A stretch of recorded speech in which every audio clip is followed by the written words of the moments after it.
but when we were talking about the national championship game, I didn't get a chance to bring up something, and I just want to hear your thoughts on it. Hmm. Eh, Men or When women? we when I women, Okay. men's what that was what it was. I don't really care that much about them boys. For the women, watching UConn, I thought while I was watching that game, I'm like, man, I obviously we know Paige, we know Azzy, seen them for plenty of years. We know what they brought to the table. But when I was watching that game, I felt like the most pivotal piece was Sarah. Sarah Strong, Sarah. Yeah. and I've thrown this question out there, and I got to do it here. It have we ever seen a big in the women's game as proficient at the 3-point shot this early into their career? At, at 17, 18 years old, like the way she shoots it, have we seen that before? That's a tough question. I wouldn't say more of a for a three. I would say more of a perimeter. I think the closest person you can probably go to is probably Breonna Stewart when she was at UConn. Like I said, the three wasn't stretched out as then, but And that's Bree what I've gotten. yeah, Bree was. I don't know. Listen, bro. We was in school when this was going down. I remember the battles between Bree and Asia, bro. If y'all ain't never seen Breonna Stewart play in person, bro, like I'm telling you, when she was at UConn, bro, she was a dog, and she wasn't even shooting the three. Then she was just shooting like long middies. You feel what I'm saying? So it's like Sarah Strong is like she taking it to another level, bro. Like And she's mind you, she's a freshman. She's a and this freshman. So it's and like that's and this is the point I'm getting to. When I was in a group chat, I got hosed down because I told them boys, I said, hey, look, I think Don may have to. I may be overreacting. I may be overreacting when I said this, but I said I think Don may have to shift the philosophy a bit because if that's the next wave of players that Sarah Strong's playing an NBA game, this yeah, isn't this is joking. You heard it on the broadcast, like they allude to her being like Nikola Jokic, which that is her comp. And I watched UConn play. They play a more free flowing NBA style of offense more so than anybody else, which is why I didn't think anybody had a shot at him. Nobody had a but shot. also that goes to like Gino being two steps ahead of everybody. Everybody got their own little thing and how they do. Like Kim Mulkey still plays the same way. She plays a more like fast paced, inside out type of game. Don Staley kind of does more the same way, where it's more slow pace inside out. Gino's like, yo, let me look at these 3 pointers, these 3 point players, man. Somebody who's gonna And bang play a down the post spread out and they NBA spread. game. You know what I'm saying? So it's just like again, it's like what Page said in a press conference after the game. He was like, "Yo, UConn is good for the next couple of years. They Bro, good for the next couple of years." So it's like, Sarah's gonna end up with another title before she's done. oh yeah, There's I think another title, and I think she maybe gets two even more. next year. She gets Yeah, two more. I can see two more as well. I think her and Azzy, they're gonna have to figure out who the third scorer is gonna be because I don't know if just her and Azzy are gonna be enough for the duration of the season, depending on the teams you run up against. But Sarah Strong alone, how she plays, I thought she was the most pivotal piece, and I think that she could be. I think she's the one that's gonna really tilt the game Well, I moving think what's forward. gonna happen is like they're gonna build around her.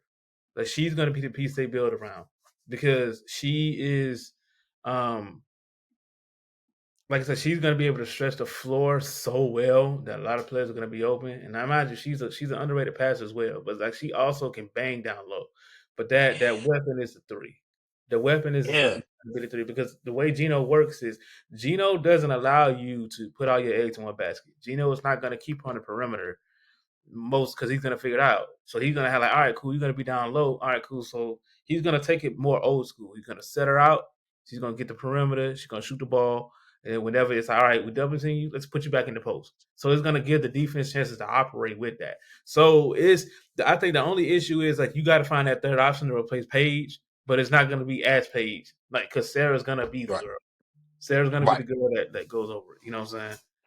Absolutely, absolutely, and I think for me, I was just thinking about the impact she had this season, and even thinking about what we were missing in South Carolina. Obviously, we didn't have the dominant big that we were used to having, like Aaliyah Boston, like Camilla Cardoso. We didn't have that interior post presence this year. But it's like even if we would have had it, I don't think it would have did anything in that game because I look at Lauren Betts and what they did to UCLA the game before.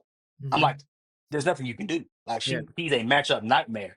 And for me, my thought process was you realistically, you Chloe Kicks may need to be like if there's anybody on South Carolina's roster currently that could do that.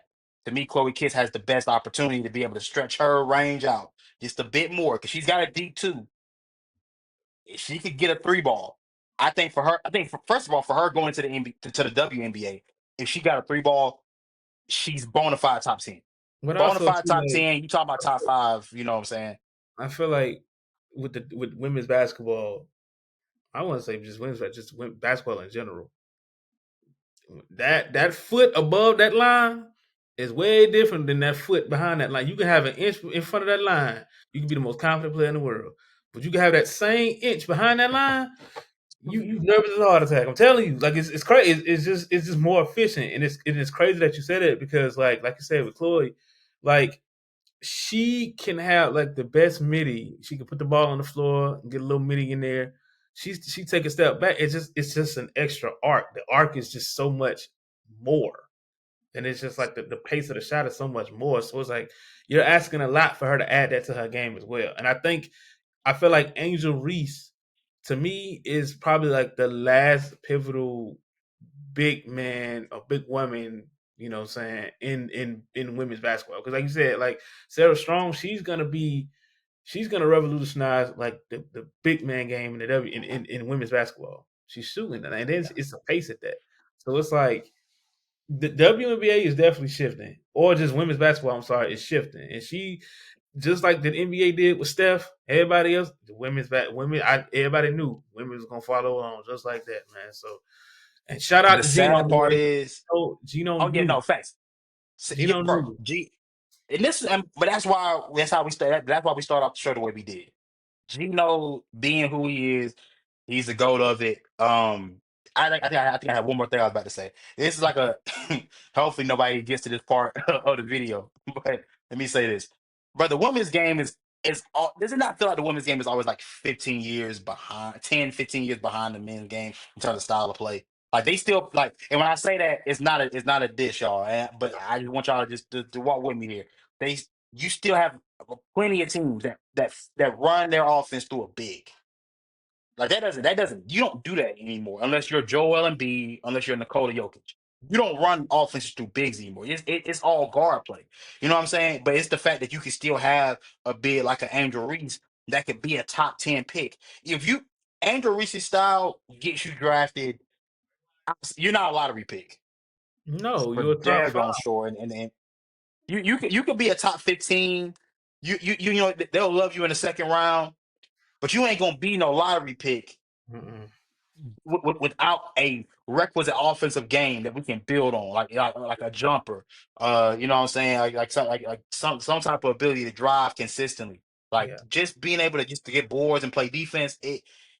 If you, I mean, uh, I feel like the only nah, reason it why, just ain't enough. like, I'm gonna give you two examples at this point. I'm gonna give you two examples because you look at like Tina Charles, Candace Parker. I feel like at the peak of their careers, they knew they were just more of an inside. Candace got like a little outside jumper, like later, like maybe like year 7 in her career.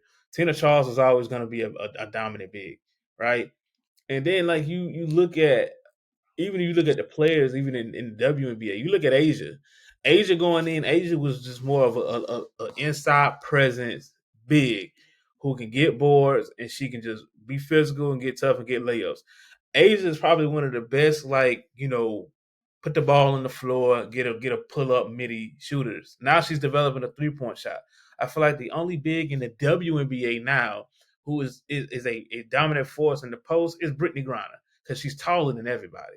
So I mean, obviously, like she's gonna do what she do. Like they're gonna like, all right, cool, Britt, just go down and do your thing. But you have guards now adapting to the game of in the men's aspect. It's like, all right, cool. Like I know there's gonna be a shift. Let me develop this shot now. You know what I'm saying? So yeah, it's like I said, just going back to it, like Angel Reese. Yeah, Angel Reese is not gonna get you top 5 right now. You know what I'm No, saying? Unless you a Juju, hey, shout out Juju, man. You know what I'm saying? Get well, get healthy soon. You know what I'm saying? I don't know if y'all yeah, take, yeah, but unless you a Juju, you know what I'm saying, or you are like I said, Sarah Strong, Azzy, nah, bro, you might go into the second round because I ain't gonna hold you. As bad as it is, going to the second round, man. Because it's about Hey to be a man, lost art. It's crazy. It's crazy. yeah, but It's it's happening. It's gonna happen. It's and like we said, Sarah Strong is gonna be part of that revolution of the women's game, which I'm happy. I'm glad to see. I hate that she has to stay for 3 more years because I want to see they get to the W as soon as possible. But she's going. I mean, the college game has their next star. If you just love the game of basketball, dog, you got to tap into Sarah Strong for sure.